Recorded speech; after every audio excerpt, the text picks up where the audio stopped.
Welcome to the Chase Podcast. Dr. Ron Charles is a renowned archaeologist, author, historian, speaker, missionary, and is known as the Christian Indiana Jones. Dr. Charles has spent over 50 years researching and uncovering truths about Jesus Christ and information that proves the historical authenticity of the Bible. Gleaned from his years of tireless research, ministry, and archaeological work as the pages of the Bible come to life like never before. Visit cubitfoundation.org for Dr. Ron's books and information about this global ministry. Hello, I'm Dr. Ron Charles. Thanks for tuning in today to the program. We've been discussing the Sermon on the Mount. A Sermon on the Mount was not in reality what Metro-Goldwyn-Mayer shows you it was, or 20th Century Fox. That shows you Jesus making his way slowly down the mountainside among a crowd of people, and Jesus stops to make emphasizing points to a certain person here and there, and people were just all over the place. That's not true.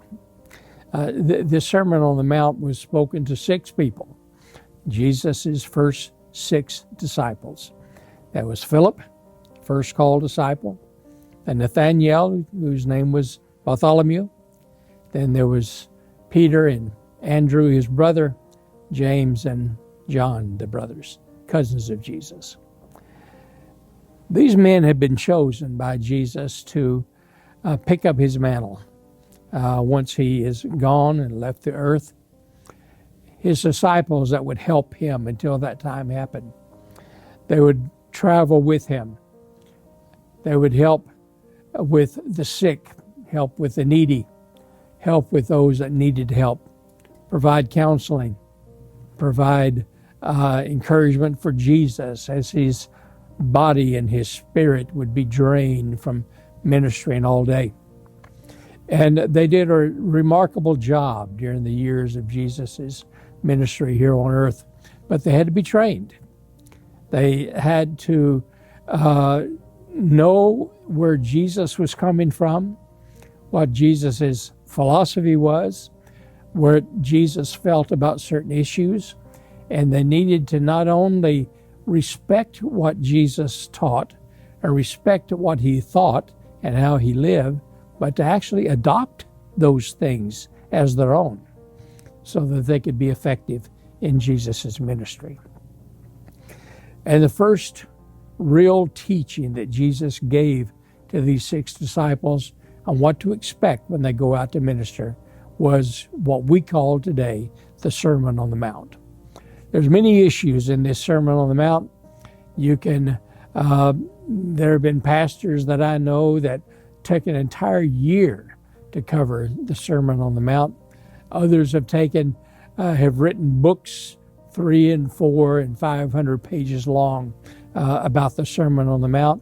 And I don't know if you can ever get to the end of it and cover everything totally. But we've been discussing this. We want to continue to discuss in chapter number 6 of Matthew, which is one of the major meat portions of the Sermon on the Mount. And I'm going to read number 19, chapter number 6, verse 19. Lay not up for yourself treasures upon earth, where moth and rust doth corrupt, and where thieves break through and steal.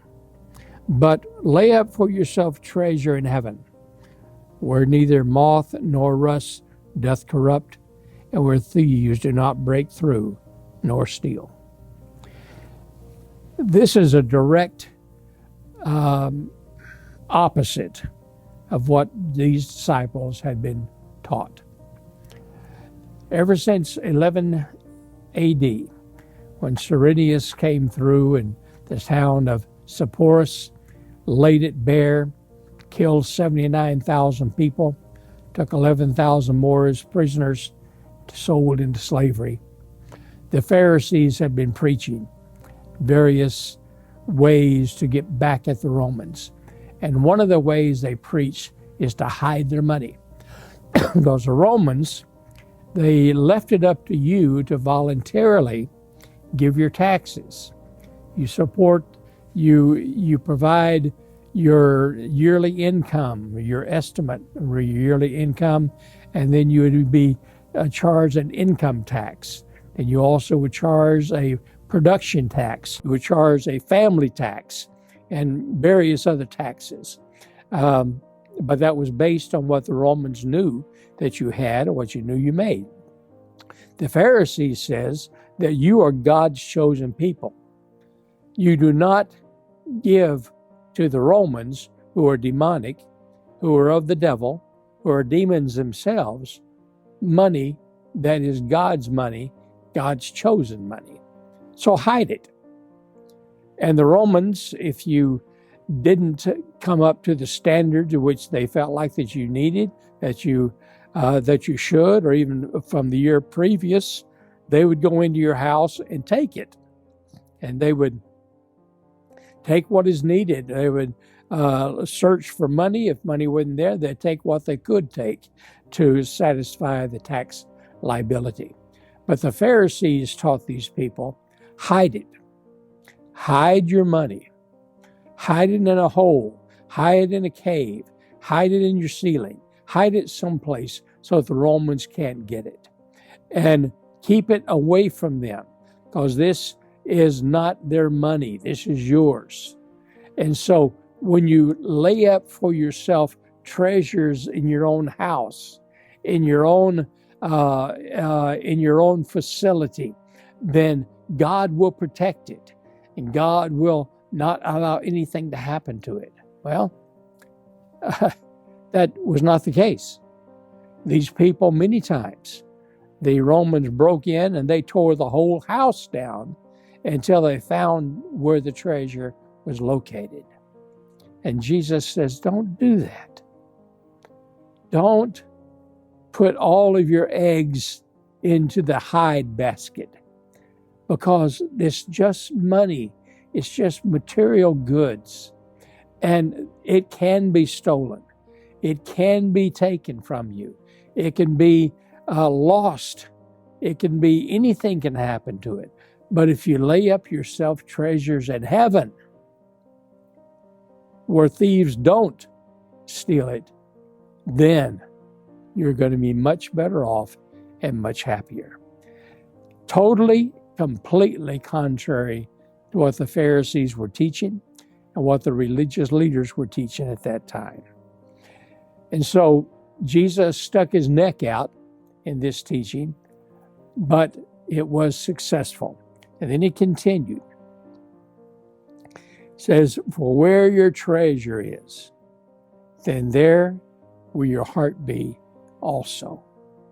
I think this is a principle that many of us perhaps lose today, because we have the feeling that we can balance both equally. We can balance where the heart is and where the mind is equally. And so many times God is the one that gets left out. We know so many times that churches, and we as missionaries to Egypt, we get these type of letters sometime. When a church runs into trouble, into financial difficulties, especially if they are in a building program and they run low on money for concrete, the shingles or whatever, we get that letter from the church saying, we regret to inform you that because of our indebtedness or because of this bill or that bill, we have to cut our missions budget. And so we are cutting our support for you.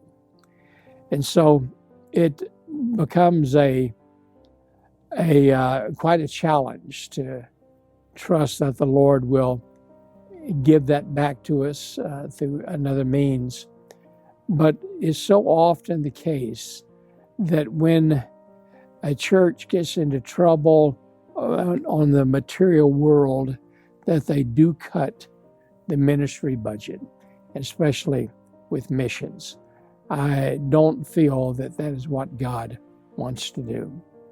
I know when we were pastoring, we tithed everything. We tithed 10% to foreign missions on every dollar that came into the church, 10% for foreign missions, 10% to domestic missions, 10% to local missions, and then 10% to discretionary fund, which meant that if a missionary came through town, then we could write them a check for $3,000 or $4,000 or $5,000 from that discretionary fund. And so basically we were tithed at about 40%. And every time our church got in trouble with finances, money didn't come in, or we needed something for a special project, what I did is I announced to the people, said this week or this month, we are doubling our tithing. And there were some people got kind of upset about it, but God always honored it. And God always not only let us meet that challenge, but also to even straighten up the indebtedness that had caused the challenge to begin with. And so when you lay up for yourself treasures in heaven, then the earth will take care of itself. And truly, Jesus knew what he was talking about when he says, where your treasure is, then there your heart's going to be also. And so we need to really, really be careful with what we do with our money and how that is related to what we feel is important spiritually in our heart. And so be very, very careful with that when you challenge God. He continues on. The light of the body is the eye. Now, this is a scripture that I really didn't understand, and I'll explain to you why. He said, the light of the body is the eye.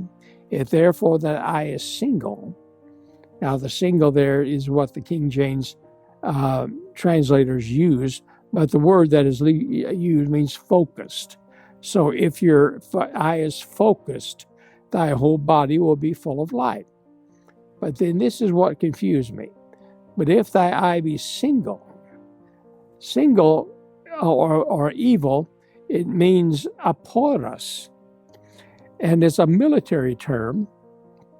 In fact, Alexander the Great had a porous regiment. It said, then thy whole body shall be full of darkness or unfocused. So I was looking at that and I said, wait a minute. So if you're focused on a particular thing, then I understand that then everything else will be in tune and everything else will be aligned. But what does this mean if you're aporous? And I was wondering, said, how in the world, why? Why did Jesus use a military term in this particular teaching to his disciples? Now, an aporous was quite unique, an invention of Alexander. Now, these were bowmen, archers, and they used the bow and arrow. But on their arrows, what they used to do is cut off the top feather or the top guide that was on the back of the arrows. And then the bowman would shoot 3 arrows at a time. And this was the aporous regiment. Now, because you take off that top feather or the top guide and shoot 3 at a time, then just because you're aiming at a particular individual or a particular area doesn't necessarily mean that those arrows are going to go to the place where you're aiming. Because when you let go of those 3 arrows at once with no guide, then those arrows will shoot just as forcibly as they always have, but there's no guidance. It goes this way, this way, this way. So even though you may be aiming at a soldier right in front of you, when you release it, it may kill someone 4 or 5 down, or kill another one 12 over. You have no idea where they're going to go. So you're not focused. And so what Jesus is telling these disciples, that if you are not focused on what you're doing, if you're not focused on what you're trying to accomplish, then you are a porous. You'll let go of your arrows, of your compliments, of your counsel, of your recommendations, and you may intend it for the person that you're addressing it to, but if you're not focused and you're slipshotty and you're don't have the right perspective, you may be hurting someone else on the other side of the room, or hurting someone else that is not even intended to be hurt, but you hurt them just the same. And the enemy was so afraid of the Eporus that when this regiment came into the Friday fray, the enemy would normally leave and just leave that spot in front of them totally blank and undefended, because they were so afraid of it, because you couldn't tell. With a regular archer, he pulled the arrow, and if you're in front of it, you're dead, or at least wounded. But with the Porus, you pull the bow, and pew, they just go, and have no idea who is going to get hit, who is going to get hurt, and perhaps even those that you were not intending to get hurt or to get hit are the ones that are done. And so what Jesus is saying to his disciples is this. He said, it's not enough to enter into the fight. You must enter into the fight, but you also must enter into the fight knowing what you're doing, focused on your target, focused on what you intend to do, focused on what you want to do, focused on your enemy, focused on those that you're helping. Because if you're not, then you're just like an Eporus. You shoot your advice, you shoot your recommendations, and it may hit someone and help them, but most likely it's going to hit someone that's not intended to get hit, that you didn't want to get hit, and it's going to hurt them, and perhaps even mortally wound them. So don't do it. Be focused on what you do, and if you are, then you will be successful. Then he says, no man can serve 2 masters.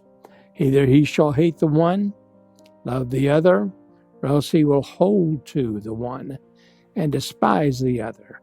He cannot serve God and mammon. Now, the hold to is what is used as what is called a weight. And this same weight was used in Isaiah 40:31, where it talks about they that wait upon the Lord shall renew their strength. And so what Jesus is telling these disciples is that you can't have 2 masters. Now, for many, many years, people said that God and mammon means God and money. And that may be true. But mammon doesn't mean money. Mammon means substitute God. So you have a God and a substitute God. Now, that substitute God could be money. It could be prestige. It could be a boyfriend or girlfriend. It could be political office. It could be anything that takes the place of God's honor, or the place of respect as far as you're concerned. Excuse me. And so back in Isaiah, when he says, they that wait upon the Lord shall renew their strength, he was referring to the Assyrian regiment of eagles that was at that time attacking Jerusalem. 186,000 Assyrian soldiers were surrounding Jerusalem, and they had 1,000 war eagles. These war eagles had a wingspan of about 8 to 10 feet, and they were just monster eagles that they bred for war. And the Assyrian soldiers used to hold these eagles with a leather strap. And this leather strap was woven like a lady braids her hair. And they call this woven thing a weight. And this weight means that it was woven together. And this weight was held by the soldier, and they would then allow the eagle to begin to take flight, and they would hold on to this eagle, and the soldier would be lifted up off the ground, and they would just hit the ground about every 20 or 30 feet, and they could actually run completely around the walls of Jerusalem, only hitting the ground maybe a dozen times, and they could do it endlessly because they never got tired. They could run and not be weary. They shall walk and not faint, because that eagle was taking all the energy, and so. But then at a certain time, when the commander said to, they would release that weight, and that eagle would go right straight up in the air, and he would get up to his maximum height, and filling his lungs with all that oxygen as he went up, and then he would turn and dive at about 60 miles an hour and go back behind the walls of Jerusalem and hit people over there behind the walls and knock their head completely off. There were over 2,000 beheadings by eagles during the time of the siege of Jerusalem in the reign of Hezekiah. And so what the example that Isaiah used is that they that wait upon the Lord, he was using this actual event, this actual offensive weapon of the Assyrians to show these people of Israel how they should rely upon God and be weighted together with God as his focal point. So Jesus is saying the same thing. He says, your weight can't be God and mammon because it don't work. It has to be God and God. And if you're tied together with God, if your strength is around in his strength, then that is what's going to be effective. You can't serve God and a substitute God. You can't be weighted together with God and someone that is not God. You have to be weighted together with him and him alone. And if it is with him and him alone, then you will be successful. Then you will be at the type of position that God honors, and he will direct you, he will guide you, and in that way you know that you'll be in his will, and his will totally and completely. So don't be weighted together with the cares of the world, but with God only, and he will bless you, and he will honor that commitment from him.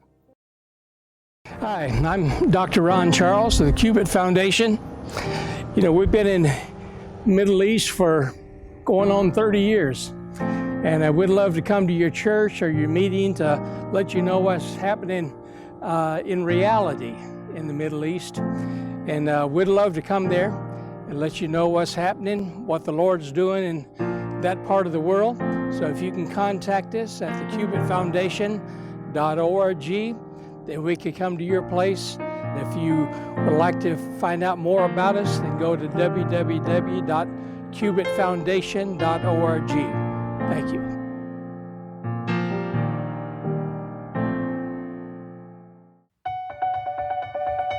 The Chase with Dr. Ron Charles is sponsored by supporters of the Cubit Foundation.